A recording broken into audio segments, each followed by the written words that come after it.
목적이 이끄는 삶이라는 여러분 책을 읽어보셨을 거예요. 보여주실래요? 이 책, 그죠? 목적이 이끄는 삶, 이 책 보셨을 거예요.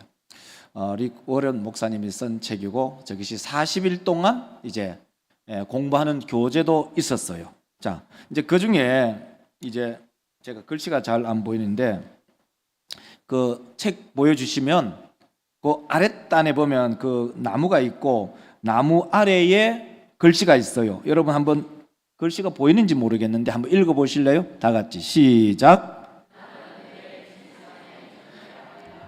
예, 여러분 보이는군요. 예. 나는 왜 이 세상에 존재하는가? 라는 근본적인 질문을 하게 됩니다. 나는 왜 이 세상에 존재하는가? 다른 말 할까요? 나는 왜 사는가? 여러분 한번 물어보세요. 내 왜 살지? 여러분 왜 살아요? 전에 누구에게 그런 말을 질문을 했어요.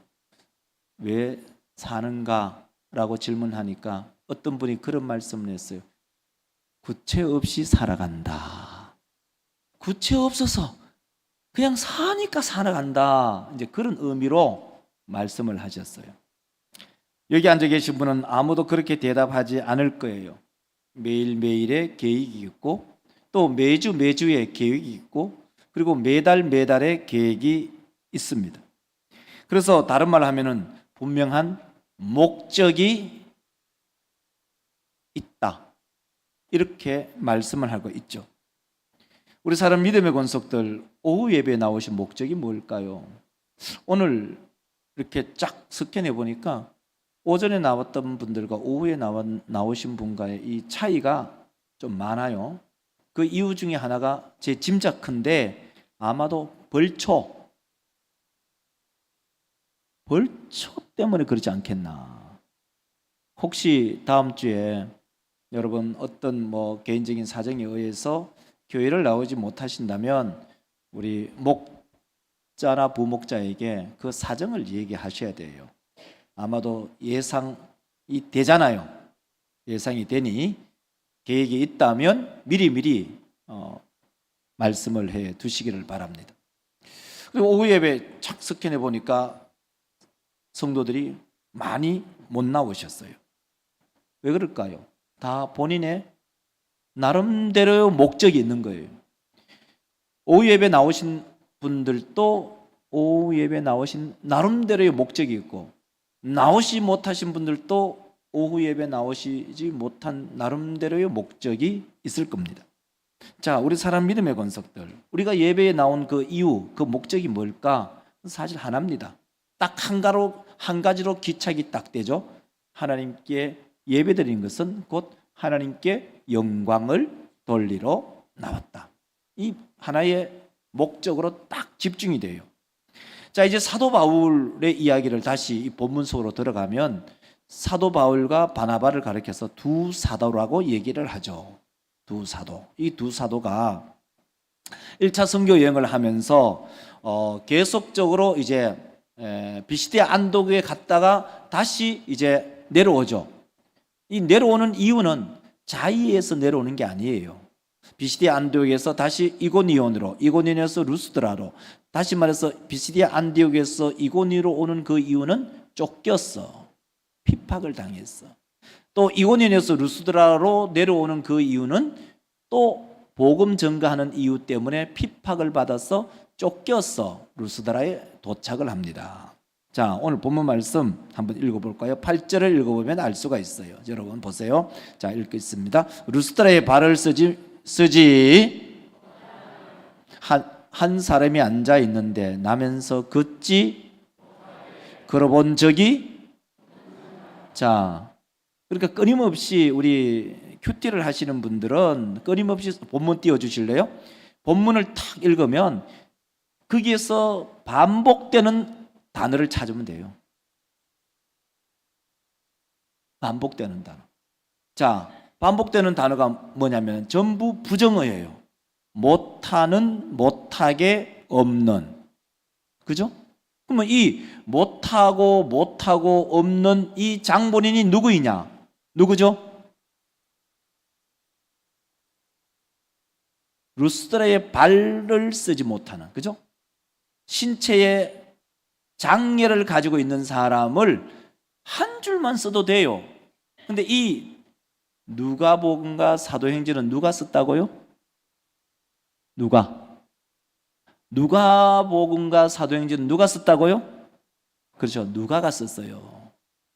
누가의 직업이 뭐라고요? 그래, 의사, 닥터예요. 그러니까 의사가 진단한 거예요. 이 루스드라에 왔는데 이 사람은 나면서부터 걷지 못하고 걸어본 적도 없는 완전히 불가능한 장애인. 자, 다시 본문을 보여주면 8절을 보여주면 이렇게 보일 수가 있어요. 아, 루스드라에 발 쓰지 못하는 사람, 그 발을 쓰지 못하는 사람이 있는데 이 한 사람은 앉아 있는데 그 발을 쓰지 못한 시작점이 어디냐? 나면서부터 걷지 못했다. 그러니까 선천적으로 걷지 못했다는 얘기죠. 그리고 또 그 이후에도 한 번도 걸어본 적이 없다라고 어떻게 보면은 이 누가가 진단을 내린 거예요. 이 사람이 이런 가능성이 없다. 처음부터 날 때부터 장애인이었고 일평생 한 번도 걸어본 적이 없는 완전 장애인이다. 그럴 수 없는 사람이라고 이 누가가 이 사람에게 진로 결과를 기록한 거예요. 그러니까 8절의 이 말씀은 이 사람은 그런 날 때부터 걷지도 못했고 그동안 걸어본 적도 없고 앞으로 걸을 가능성도 없다는 것을 강조하기 위해서 없다는 말을 부정어를 3번 쓰는 거예요. 그러니까 성경을 읽으면서 이 본문 안에서 동일한 단어가 무엇이냐를 찾으면 그 본문이 우리 가운데 들려주는 메시지를 찾을 수 있다는 거예요. 자, 그래서 오늘 본문 말씀을 가지고 제목을 이렇게 잡았어요. 기적의 목적. 기적의 목적이에요. 자, 첫 번째로는 기적은 불가능을 가능하게 하는 가능으로 확정합니다. 자, 이 발을 한 번도 써보지 못했던 이 사람, 부정적인 이 사람, 이 오늘 본문 속에 나타나고, 그리고 성경에서도 수많은 기적과 이적이 나타났어요. 초대 교회는 이 기적과 이적과 표적의 역사들이 일상의 역사였어요. 자, 예를 들면 마가복음 1장에 보면은 창 넘기면 마가복음 1장에 보면은 바로 베드로의 장모가 열병을 앓고 있어요. 자, 마가복음 1장 40절 한번 읽어보겠습니다. 이거는 이제 나병 환자죠. 나병 환자. 자, 마가복음 1장 40절. 자, 읽겠습니다. 예수께 와서 꿇어 엎드려 간과하여 이르되 원하시면 저를 깨끗하게 하실 수 있나이다. 41절. 예수께서 불쌍히 여기사 내가 원하노니 깨끗함을 받으라. 자, 나병이 우리가 말하면은 참 이런 표현하면 우리 옛날 어른들 다 문둥병이었잖아요. 문둥병은 치료가 안 되잖아요. 불치의 병이라고요. 그 불치의 병을 예수께서는 그에게 손을 내밀어, 그러니까 나병 자체는 접촉하면 안 되는 병이잖아요. 근데 주님께서는 그 나병 환자에게 손을 내밀어 접촉해서 그 나병 환자를 치유하는 기적을 베푸셨어요. 이것이 예수님의 초기 사역이고, 그리고 그 당시에 이 본문 바로 직전에 바로 베드로의 장모가 열병으로 앓고 있는데 베드로의 장모를 치유하는 역사가 있었어요. 자, 그와 마찬가지로 오늘 본문 속에 나면서부터 걸어보지도 못하고 걸을 수도 없는 그 사람을 치료하고 그 사람을 회복시켜 일으켜 세웁니다. 10절 말씀을 한번 읽어볼까요? 10절. 큰 소리로 이르되 하니 그 사람이, 그렇죠, 이 사도 바울과 이 바나바가 큰 소리로 그 사람에게 복음이 들어가는 것을 보고 또 치유받는 믿음이 있는 것을 보고 내 발로 바로 일어서라라는 그 선언을 한 겁니다.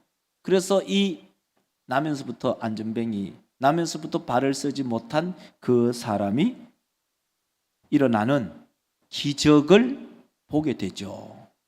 자, 우리 사람 믿음의 권속들이요, 이것을 통해서 그 주변에 있는 사람들, 다시 말해서 여기 루스드라에 있는 사람들이 깜짝 놀라는 거예요.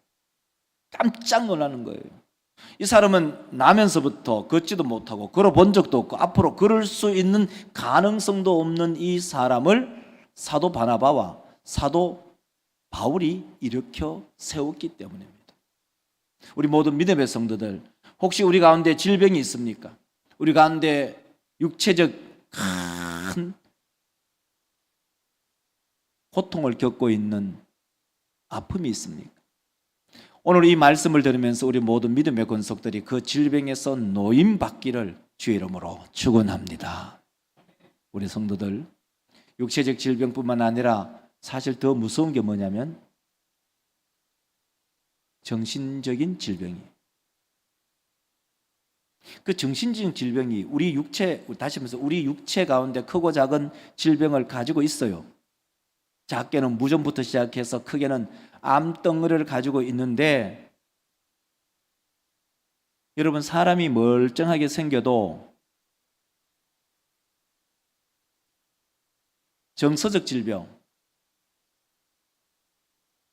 성격 파탄자부터 시작해서 성격 장애, 대인 관계에 원만하지 않고 작은 일에 굉장히 민감하게 반응하고 굉장히 분노를 조절하기가 어려워하고 이 분노가 폭발하고 그리고 그것이 과하면 폭력적으로 변하는, 사람 멀쩡한데 그 정서적으로는 큰 질병을 가지고 있어요. 근데 자기가 질병 가졌다고 생각 안 해요. 육체적 질병보다도 더 무서운 게 뭐냐면 영혼의 질병.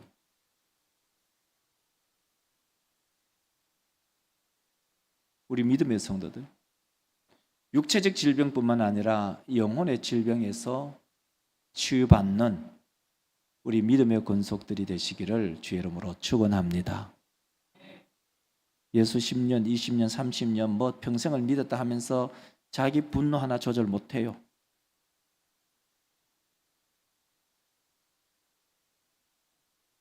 그러니까 다 뻥치는 거예요. 뻥치는 거예요.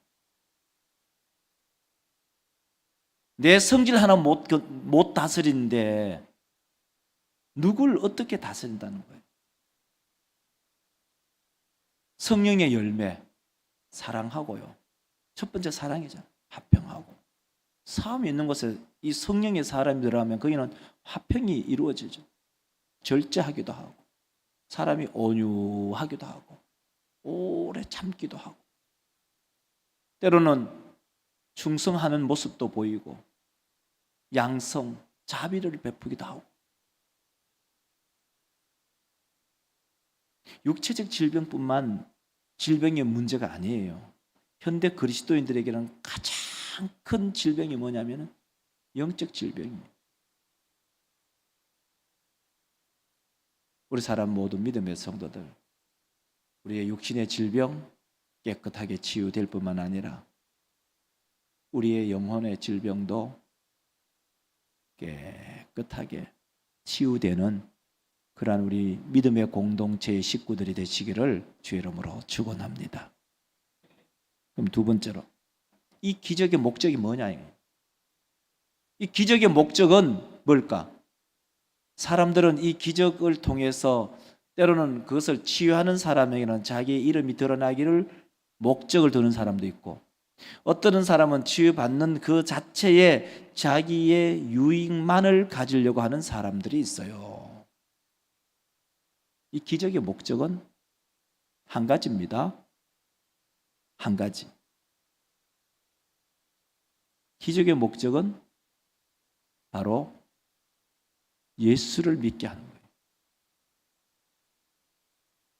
자, 15절을 보면 이렇게 말하고 있어요. 15절 한번 볼까요? 15절. 예. 자, 15절. 이르되 여러분이 어찌하여 이러한 일을 하느냐? 우리도 여러분과 같은 성정을 가진 사람이라. 여러분에게 복음을 전하는 것은 이런 천지와 바다와 그 가운데 만물을 지으시고 살아계신, 야, 그 목적이 뭐냐? 오늘 본문 속에 날 때부터 발을 쓰지 못하고 걸어 본 적도 없고 걸을 일도 없는 그 사람을 일으킨 목적이 뭘까? 하나예요. 마지막에 하나님께로 돌아오게 함. 뭐죠? 예수 믿게 함이에요. 사도 바울과 사도 바나바가 복음 전거한 거잖아요. 그 복음이 뭐냐? 그 복음은 나오죠. 여러분에게 복음을 전하는 것은, 그 복음이 뭐예요? 예수 그리스도의 죽음과 그의 부활하심. 이게 복음이에요. 복음을 전하는 것은 하나님께로 돌아오게 하는 것이 최고의 목적이에요. 복음을 전하다 보니까 복음이 맨 땅에 복음이 내려지지 않으니 사람들이 집중하고 사람들이 놀라게 할 만한 일을 하나님께서 일으키시는 거예요. 그게 뭐냐? 기적이에요.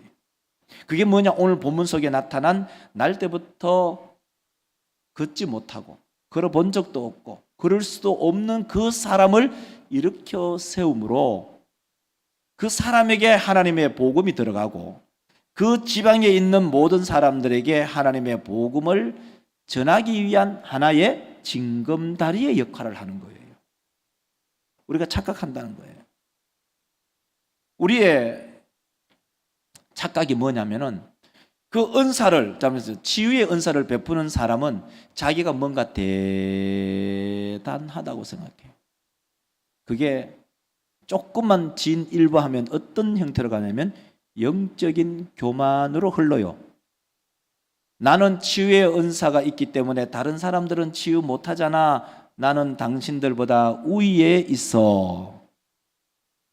그런 생각을 품어요. 그게 실질적으로 우리의 현실 속에 많이 있었어요. 그리고 우리 한국 교회 안에서도 그런 일들이 많이 있었어요. 우리 어른들이 아시더라고요. 가장 우리 가까이 있는 갑땡땡 교회라고 있어요.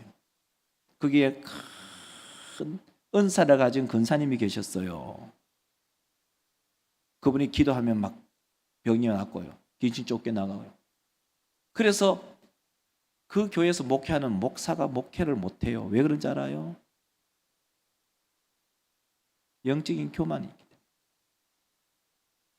그리고 두 번째가 뭐냐면 그 은사가 나타나면 많은 물질이 들어오게 돼 있어요. 자, 은사는 누가 주시죠? 은사는 하나님이 주시고 그 은사는 하나님이 그 사람에게 주는 것인데 그것은 거저 줬어요. 거저 줬다고. 근데 그 은사를 받아서 물질을 축적하는 데 사용한 거예요. 근데 그 이후의 얘기 여러분 아신지 모르겠습니다만은 어마어마한 부가 축적되었고 근데 그 부로 해서 그 집안 다 날아갔어요. 그 돈. 우리 사람 믿음의 성도들, 기적의 최고의 목적이 뭐냐? 한 가지입니다. 영혼 구원입니다. 기적이 나타남을 통해서 사람들이 거기에 몰려들고 사람들이 관심을 가질 때 그 본질을 놓쳐버리면 거기에는 자기의 영적인 교만이 나타나고 거기에는 물질적인 축적이 쌓이고 그리하고 모든 사람들을 알로 봐요. 그런 우를 범한다고요. 기적과 표적의 역사의 그 최고의 목적이 뭐냐? 복음 전함이에요. 복음 전함. 그러므로 우리 모든 믿음의 권속들, 우리 모두가 우리 가운데 그런 기적의 역사, 표적의 역사가 일어날 때에 그 모든 것은 한 곳으로 집중하는 거예요. 아, 예수 복음 전하기 위한 징검다리구나 하는 것을 우리 모든 믿음의 성도들이 깊이 깨달으시기를 주의 이름으로 축원합니다. 우리는 한 예를 알 수가 있어요. 그 왕상 18장에 보면 갈멜산에서 바알과 아세라 850대 엘리야가 영적 전쟁을 하잖아요. 거기에 엘리야가 승리를 합니다. 승리를 하면서 그 이스라엘 백성들이 하는 말을 여러분 귀담아 들으시기를 바랍니다. 왕상 18장 21절을 보시면 이렇게 기록되어 있어요. 자, 보세요. 엘리야가 모든 백성에게 가까이 나아가 이르되 여호와가 만일 하나님이면 그를 따르고 바알이 만일 하나님이면 그를 따를지니라 하니 백성이 한 말도 대답하지 아니하는지라.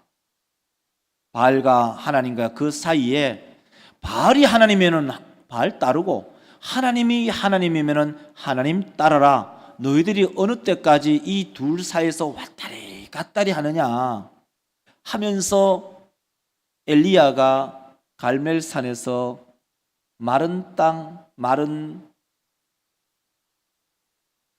제단, 그리고 3년 6개월 동안 비 한 방울 내리지 않는 거기에 불로서 응답받고 그리고 비가 오는 그 기적을 베풉니다.